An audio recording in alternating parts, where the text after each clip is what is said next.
Romans chapter 3 verse 23. The Bible says all have sinned and come short of the glory of God. Romans chapter 6 verse 23. The wages of sin is death.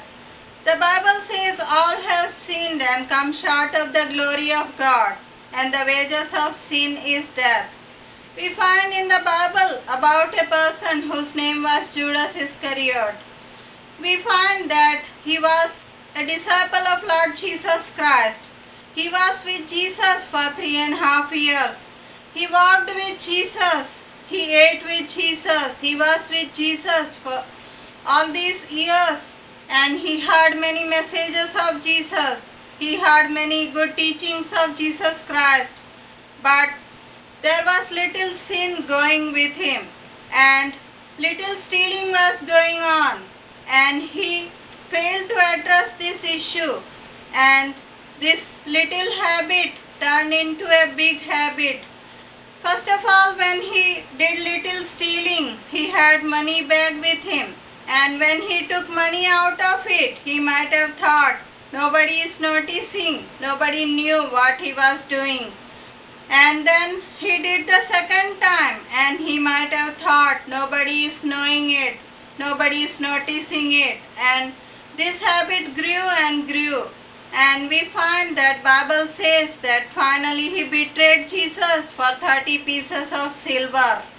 And we find that he was very remorseful and he felt very sad after doing it. He had done it, but if he had repented, I believe that the outcome might be very different. Jesus would have definitely forgiven him and given him a place in heaven. But he took a very wrong step and he committed suicide.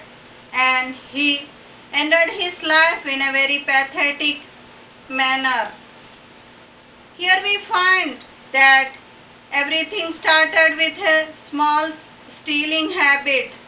Somebody said that when plant is in a seedling stage, you can pluck it out very easily, but when plant grows and it becomes a big plant or a big tree, you cannot pluck it very easily. Yes, that's what happens with sin. When we allow sin to grow in our lives, it grows and grows, and it becomes a very big thing, and it could destroy your life. I remember one more story. There was a thief was caught doing theft and in murder case, and he was brought before the judge, and the case was filed against him. And the case went on, and finally one day came when judge gave him the punishment of execution. And the day came when he was about to execute it. Then the jailer asked him, "What is your last wish?" Then he said, "I want to see my mom, and I want to ask her, why did she did it to me?" Then they called her mother, and she came to meet him. And when she came, he cut her ears and said, "Why did you do it to me? When I was a child, when I was going to school, and when I brought some things, stealing things from there, you never said to me that it was wrong. You appreciated it, and you never told me not to do it. When I grew up, and when I brought jewelry and many other things, and when I was doing those kind of stealing, you never told me that it was wrong. You never gave me any punishment, but you appreciated it." He said, "Why did you do it to me? If you had given me some punishment, if you had told me that it was wrong, then today I would not have faced this day. If you had punished me, I would not have seen this day today." Then he wept and wept. Yes, that's what sin does in our lives too.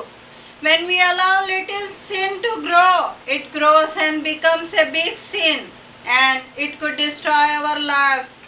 The Bible says that all have sinned and come short of the glory of God. And the wages of sin is death. Yes, all have sinned and nobody is escaping from it. But you might say, then how can I go to heaven? How can I get rid of my sin? I have a good news for you, that Jesus came down into this world and He died on behalf of us. Yes, He paid the full price on Calvary's cross. He shed His precious blood on Calvary's cross to redeem you and me. Yes, Jesus did it for us. You can come out of your sin and you can receive eternal life by repenting from your sin and by coming to Jesus Christ. Are you willing to accept Jesus into your life as your Lord and Savior? Do you want a place in heaven? Do you want to come out of your sin? Jesus is ready to forgive you and forget all your sin. And He is ready to give you a place in heaven. Are you willing to do it? I would like to pray with you. Please pray this prayer with me. Lord Jesus, I am a sinner. Please come into my heart. Forgive and forget my sin. Wash away all my sin in your precious blood and make me your child. Please forgive my sins, Lord, and change my life totally. And give me holiness, Lord, the holiness which you have. Please give me that holy life. And Lord, when I close my eyes in this world, take me home with you, Lord, to live with you forever and ever in heaven. Lord, I praise you for hearing this prayer. Lord, I praise you. I pray in Jesus' name. Amen.